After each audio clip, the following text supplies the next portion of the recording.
So let's see how we can get or derive an expression for axial deformation due to impact loading. So what we have here is an arrangement which will help us to derive the particular expression.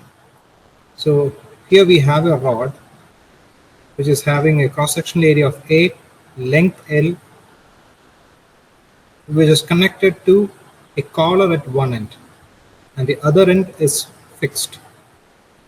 So you can see here a weight is kept here, and its weight is W, and it is at a height of h from the collar. So the moment when we release this weight will be creating an impact on this collar, resulting in generating an impact load in this particular rod.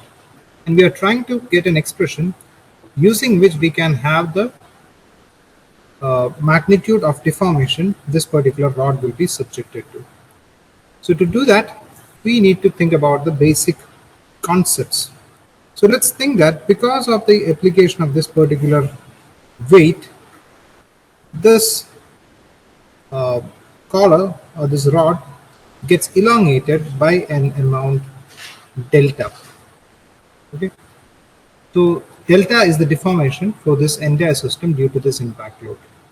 So when we think from the perspective of work done, okay, the total work done by this weight W, okay, work done by the weight W while falling freely from this height h is given by, we know that work done is force times displacement. So the weight is moving in this direction. The total displacement of this particular weight in this direction is h plus delta. So that's the displacement. So times the weight will give the work done by this object. This whole work done will be getting stored inside the material as strain energy. So we know that strain energy U can be written as half P delta. So in our case, okay, this is a general expression. So this can be reformed considering the strain energy density expression. That is, we know that strain energy density is small u multiplied by volume will give us the strain energy. And U can be represented as sigma square by 2E, which we have discussed in the class, times volume. Now again, I'm reforming this by converting this sigma strain. Okay, so I will be getting the expression as sigma, we know that it is E times epsilon. So it will get converted to E epsilon square times V divided by 2E. So I'll be getting 1E and E get cancelled off. Epsilon square VE by 2. Okay, so I got an expression like this, out of which epsilon can be written as in terms of displacement or deformation. We know that strain is change in length by original length. So I can write it as delta, I'm calling it as the deformation for the object, delta by L whole square, that is epsilon square, times volume. Volume is cross-sectional area is A, length is L, so AL times E divided by 2. Okay, now we can see here there is an L here, L square in the denominator, L in the numerator. This expression get reformed in the format AE times delta square divided by 2L. So we have the right hand side, the strain energy as this, and the left hand side, the work done, which is this particular expression. So from these two expressions, we are going to derive the expression. W, I'm just expanding it. So WH plus W delta is equal to the right hand side, which is AE by 2L delta square. Now if you're closely observing, you can find that this is a quadratic equation and this can be rewritten as AE by 2L delta square minus W delta minus WH equal to 0. So now what we have here is a quadratic equation. Solution for a quadratic equation, that is x is equal to minus b plus or minus root of b square minus 4ac divided by 2a.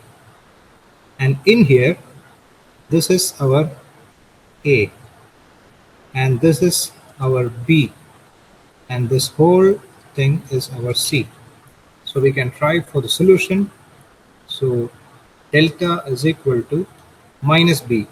So b is minus w, hence it becomes plus or minus root of b square, that is w square, minus 4ac. So what I have here is minus wh, minus of minus becomes plus.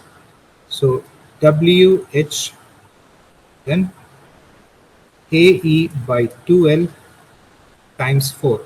Our 4ac is here, divided by 2a, that is 2ae by 2l. So now we can see there are common terms that we can eliminate, and I'm going to write this. So we have it in this format.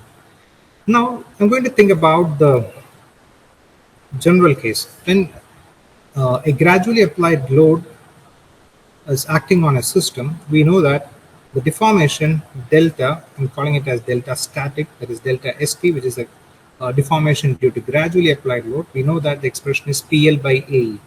So in our case, the load is W instead of P, so it can be written as WL by AE.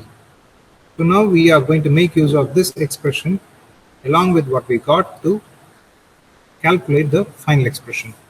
So now let's see what we are going to get here. So W, and the denominator is A by L, L goes up, so what I'm going to get is WL by AE plus or minus root of.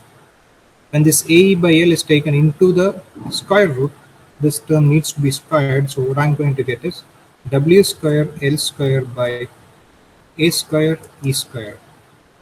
Then again, about this term, so I have this 4 and 2, so 2 remains 2, and there is H. Now what remains is A by L. Here also A by L, when I take it inside, it becomes square, and I'm going to get it as WL by AE. So now you can see here, a lot of terms in this expression are actually our delta ST. So I'm going to write it in terms of delta ST. And here you can observe there is a plus or minus. We know that the deformation due to an impact load is going to be greater than the static value. So we can eliminate the minus. The only possibility is plus.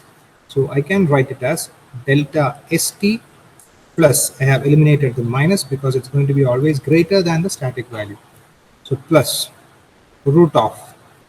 This is delta ST square. So delta ST square plus 2H delta ST.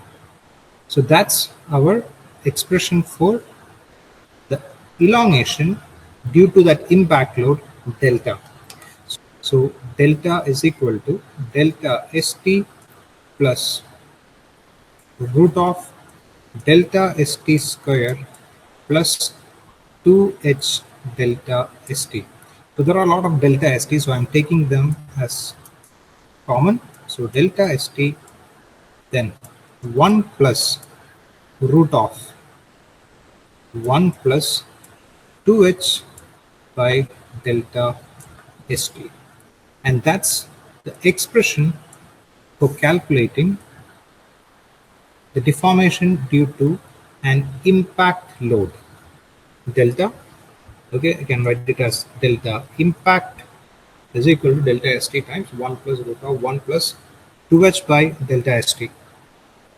Now, previously we discussed about 3 possible cases of loading. One is gradually applied. Okay, the very first case what we discussed, gradually applied. Then it can be a suddenly applied case. The load can be suddenly placed on the rod, or it can be with an impact by dropping it from a particular height. So now if you observe these three conditions, when it is gradually applied, our delta will be delta ST. That is the first things what we discussed in the previous module.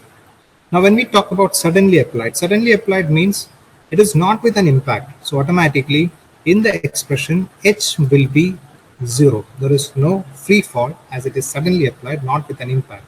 So in this expression, if you see when H becomes 0, this term becomes 0. So it will be delta ST times 1 plus root 1, that is 1 itself. So automatically what we are going to get is delta equal to 1 plus 1, that is 2 delta ST. That is a case of suddenly applied load. And when it is an impact, that is it is dropped from a height, then this is the expression that what we need to use.